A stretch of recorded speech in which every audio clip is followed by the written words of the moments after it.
Hola, muy buenas, ¿qué tal? Pues bueno, nos vamos a centrar en este vídeo a estudiar los cálculos estequiométricos. En la serie de vídeos anterior nos habíamos dedicado al concepto de mod, que le habíamos dado el orden de punto número 2 y este vamos a dar el punto número 3. Lo primero que vamos a hacer es definir estequiometría.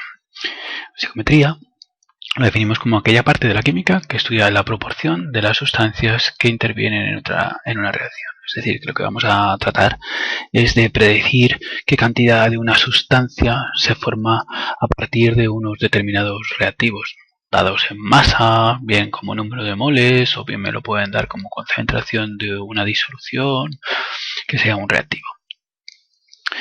Distintos cálculos que se pueden hacer en los cálculos estequiométricos. Se pueden hacer bien cálculos en masa, fíjate, cálculos en masa, y cuando me refiero aquí cálculo en masa quiere decir que o bien puedo utilizar kilogramos o puedo utilizar cantidad de sustancia con su unidad correspondiente con el mol. Acordaos que para pasar de masa a mol lo único que hay que hacer es utilizar la masa molecular de la sustancia bien para pasar a mol, y el cambio hacia el otro lado también se puede hacer, ¿vale? Es decir, es como si fuera dos caras de la misma moneda.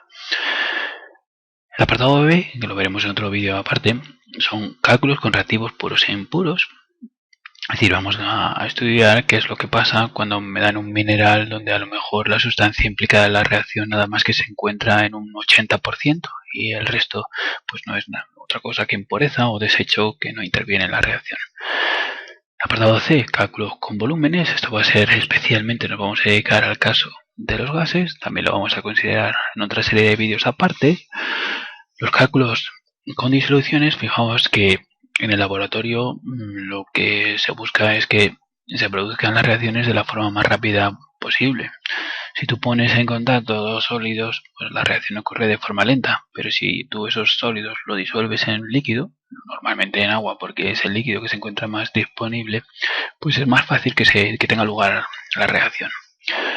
Y en última instancia, en el último apartado, los cálculos energéticos, que son bastante interesantes porque se trata de calcular qué calor se desprende de una reacción o qué calor es necesario aportar para que una reacción tenga lugar.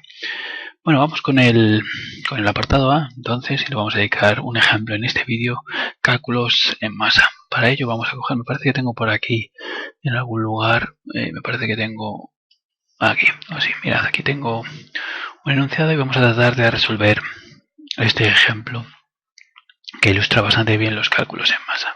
Vamos a poner aquí, es decir, que esto de aquí es correspondiente a los cálculos en masa.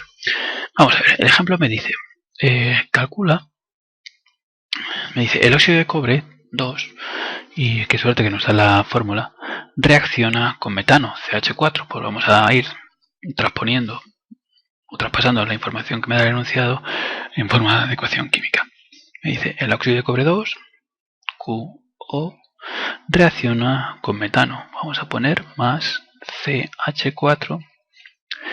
Se reduce a cobre metal y se desprende monóxido de carbono y agua. Pues vamos a poner que se reduce. La palabra reducción significa que ha captado electrones. Aquí fíjate que el cobre está con número de oxidación más 2 y aquí por el hecho de estar en forma metálica significa que su número de oxidación es 0. Fíjate que ha pasado de más 2 a 0. Por eso se utiliza la palabra reduce. Se reduce a cobre metal y se desprende monóxido de carbono. Vamos a poner CO más agua más H2O. Bueno, antes de hacer cualquier consideración o cualquier cálculo, lo primero que tienes que hacer es comprobar si la ecuación está ajustada. Vamos a ver, fíjate que aquí tengo 4 hidrógenos y aquí tengo 2 nada más. Luego yo aquí voy a poner un 2 y con esto ya he conseguido que tanto a la izquierda como a la derecha tenga 4 hidrógenos. Vamos a contar ahora los oxígenos en la parte derecha de la ecuación. Fíjate que aquí tengo 1 y aquí por el hecho de haber puesto este coeficiente pues tengo 2 más. Luego en la parte de la derecha tengo 3 oxígenos. Luego aquí en la parte de la izquierda voy a poner un 3 delante del monóxido de cobre para tener 3 oxígenos. El cobre ahora me ha quedado aquí multiplicado por 3. Voy a comprobar que la parte de la derecha efectivamente nada más que tengo un cobre, entonces lo que voy a hacer es poner aquí un 3 delante, y yo creo que con esto me ha quedado la ecuación ajustada. Vamos a comprobar. Sí, me ha quedado perfectamente ajustada. Bueno, los cálculos estequiométricos consisten en lo siguiente. Esta ecuación que tengo aquí me está diciendo la siguiente información. Me está diciendo que 3 moléculas de monóxido de cobre reaccionan con una molécula de CH4 para dar lugar a 3 átomos de cobre, a una molécula de monóxido de carbono y a 2 moléculas de agua.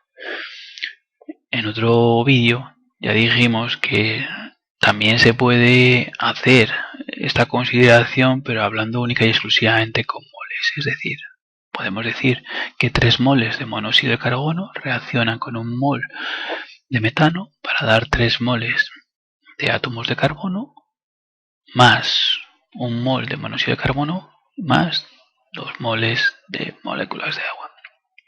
Bueno, vamos a ir poniendo debajo los datos del enunciado. ¿Qué cantidad de cobre se obtendrá si reaccionan 397,5 gramos de óxido de cobre? Pues voy a poner que yo realmente dispongo de 397,5 gramos de esta sustancia. Fijaos que lo he puesto justo debajo de la fórmula de la reacción química. Es decir, dispongo de esto y me están preguntando qué cantidad de cobre. O bien me dicen qué masa de cobre, o el enunciado podría estar refiriéndose a qué cantidad de moles se obtiene. Fijaos que por cada 3 moles de monóxido de cobre obtengo 3 moles de cobre.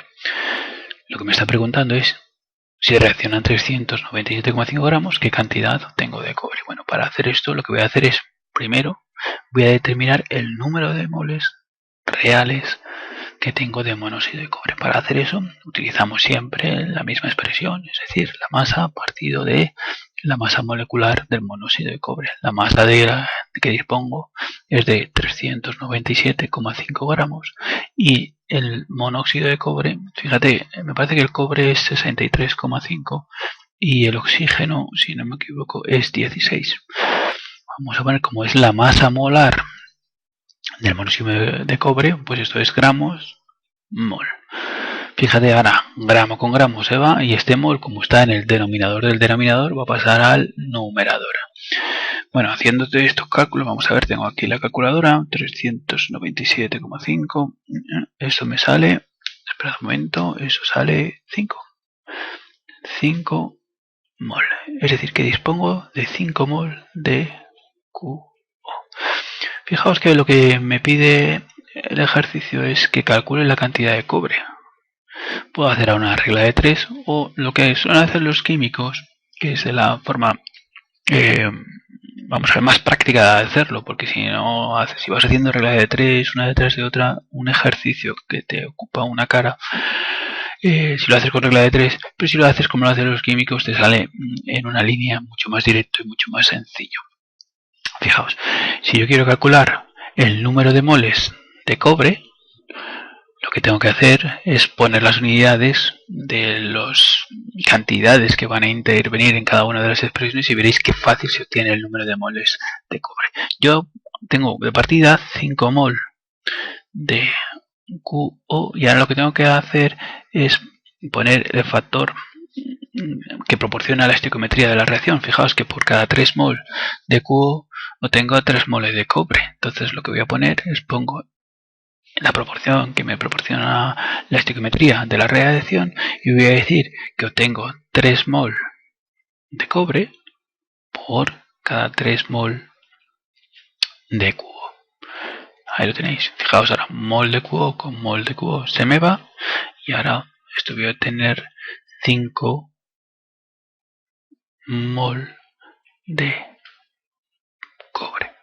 Fíjate que se me ha olvidado comentar que este 3 con este 3 se va, luego ya lo tenemos hecho. Bueno, pues esos son los moles de cobre que tengo. Puede ser que cuando me pide el enunciado que calcule la cantidad se esté refiriendo a la masa de cobre que vamos a obtener. Pues para obtener la masa de cobre es bastante sencillo porque lo único que tengo que hacer es masa de cobre son los 5 mol de cobre que tenemos y lo multiplicamos por la masa molar. Fíjate que son 63,5 gramos de cobre por cada mol de cobre que tenemos. Ahora mol de cobre con mol de cobre se me va y esto nos va a quedar 5 por 63,5. Cojo la calculadora, 5 por 63,5 y eso sale 317,5 gramos. 317,5 gramos de cobre. Bueno, vamos a hacer algún ejercicio más de este tipo, pero lo voy a poner en otro vídeo. Venga, hasta luego.